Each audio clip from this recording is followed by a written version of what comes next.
Claudio Lozano, ¿cómo le va? Bien, bien, acá. Gracias por este ratito. No, faltaba más. Acaba de llegar. Acabo de llegar. Puesta en escena, una patria grande. Bueno, ¿me explica cómo se construye una patria grande? Porque ahí hay que dejar de lado, supongo, cuestiones, en algún caso personal, en otro caso de historias de militancia, en otros casos algunos encontronazos del pasado, ¿no? Sí, yo creo que hoy hay cualquier estudio de opinión pública te muestra que prácticamente 7 de cada 10 argentinos quieren terminar con lo que hoy está ocurriendo. No hemos sabido todavía construir un canal político que exprese eso. O sea, todavía nadie capitaliza eso entero, No, pero está es que claro... nadie lo puede capitalizar. Yo creo que la única manera de hacerlo es la conformación de un frente muy amplio, que tiene que tener algunos puntos de acuerdo básico.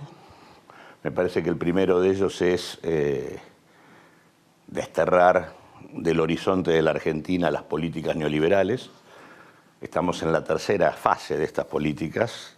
En todos los casos nos han hecho muy mal, en la dictadura, en los 90 y ahora.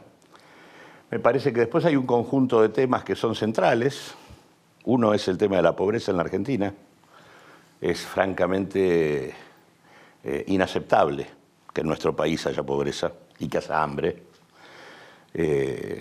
Un solo dato: los ingresos necesarios para que ningún hogar sea pobre en la Argentina equivalen al 2,4% del total de la riqueza generada, es decir, nada. La posibilidad de transferir esos ingresos para que ese conjunto que representa prácticamente la tercera parte de la población pueda tener acceso a niveles de consumo razonables y que al mismo tiempo sería un pilar de un aumento de la demanda y de una recomposición de la actividad económica de la Argentina, es absolutamente factible. Hay un segundo eje que me parece que es clave, que es la recuperación del territorio argentino. Argentina es un país llena de conurbanos en torno a ciudades que se hacen cada vez más invivibles por el nivel de concentración demográfica. Y la verdad que la Argentina tiene espacios vacíos enormes y potencialidad productiva en sus diferentes regiones de múltiples características. Tanto terminar con la pobreza como recuperar el territorio son dos vectores para reorganizar el aparato productivo del país, un aparato productivo que hoy es fuertemente dependiente de producción importada y que hay que cambiarlo. Necesitamos ahorrar divisas, incorporar progreso técnico, demostrar que tenemos una capacidad productiva de alimentos lo suficientemente importante como para alimentar a precio razonable a nuestra población y colocar alimentos en el mundo. Y todo eso se sostiene con una democratización institucional. Argentina tiene que ir a una institucionalidad mucho más abierta, de mayor participación, de mayor capacidad de decisión de la comunidad.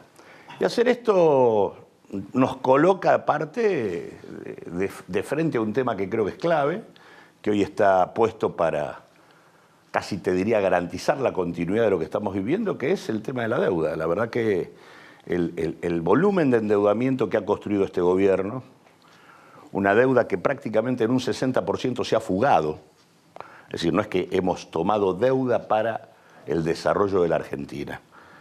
La contrapartida de la deuda, una vez más, es la fuga, lo cual obliga a investigar el endeudamiento. Y en segundo lugar, el acuerdo con el fondo, que es un acuerdo sumamente irresponsable. Nuevamente ahora el fondo acaba de la mano del respaldo de los Estados Unidos, de permitirle al gobierno algo gravísimo, que es permitirle que promueva la fuga de capitales. ¿Qué es esto de tener más poder de fuego para intervenir en el mercado cambiario? Eso es la fuga. Eso es que los pocos dólares que le quedan a la Argentina se vayan. ¿Para qué? Para sostener la posibilidad de que no haya una corrida y que el gobierno llegue a la elección. Y la consecuencia es que el próximo gobierno no tenga un dólar partido por la mitad para afrontar la discusión que viene. Es decir, aquí hay una tendencia a vaciar de dólares a la Argentina para ahogar financieramente al próximo gobierno. El acuerdo con el fondo es un acuerdo para la reelección de Macri, no es un acuerdo para la Argentina. Es más, desde que empezó es así. Desde que empezó debió haberse discutido lo que estaba en debate, que es el problema de que el gobierno de Macri puso a la Argentina al borde del default.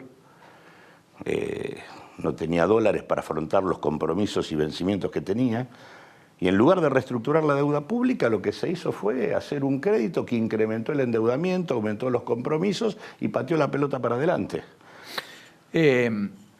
Cuando usted marca que hay que democratizar más la toma de decisiones, la institucionalidad en la Argentina, explícitamente, ¿qué dice? Porque hubo mucha polémica a propósito del planteo de Mempo Giardinelli respecto a si hay que terminar con el Poder Judicial y hay que dar un servicio de justicia y hay que hacer una reforma constitucional, pero no reformarla, hay que hacer una nueva constitución desde las bases, dándonos pactos preexistentes diferentes, etc. Digamos, ¿hasta dónde llega esa reformulación que usted imagino que estuvo? No, yo creo que hay que pensar en una idea constituyente, en una asamblea constituyente, que implica incorporar mecanismos de participación directa y semidirecta de la población en las decisiones. Mira, depende del tema que tomes. Es obvio que el Poder Judicial necesita un proceso de democratización. Te diría que habría que avanzar poniendo en comisión buena parte de los jueces de Comodoro Pi y renovándolos. Y te diría que el Consejo de la Magistratura debería ser un ámbito donde las diferentes organizaciones de la comunidad pudieran tener algo que ver con la discusión de la justicia. O sea que reformularía Consejo de la Magistratura, pondría en comisión los jueces de Comodoro Pi. Así es. Y el campo sindical también, la libertad y la democracia sindical, la posibilidad de que los trabajadores puedan decidir qué tipo de organizaciones construyen. Pero ahí se va a pelear con Moyano y con algunos de los... Bueno, nosotros... Bueno, usted está peleado hace un tiempo. No peleados, tenemos un criterio distinto de cómo deben organizarse los trabajadores. ¿Le sorprendió la decisión de el gobierno de quitarle la legitimidad a Pablo Micheli a propósito? No se la quitó el gobierno. No, eso es un error. Acá lo que, digamos, Pablo Micheli mantenía una conducción prorrogada, que lo había hecho a través del Ministerio de Triaca, pero acá hubo elecciones en la CTA y la verdad que la mayor parte de los congresales, de la conducción de la CTA, están en el otro sector. Y la justicia que es donde también usted está. Claro. La justicia, yo no tengo hoy ningún cargo en la CTA, pero digo, la justicia volteó la decisión del Ministerio de Trabajo de Triaca. Y lo que hizo ahora la Secretaría de Trabajo, que ya no es ministerio, es reconocer lo que había dicho la justicia. O sea, no podía haber hecho otra cosa. No, claro. No tiene nada que ver con su pronunciamiento a favor de la candidatura de Cristina. Es previo a su pronunciamiento.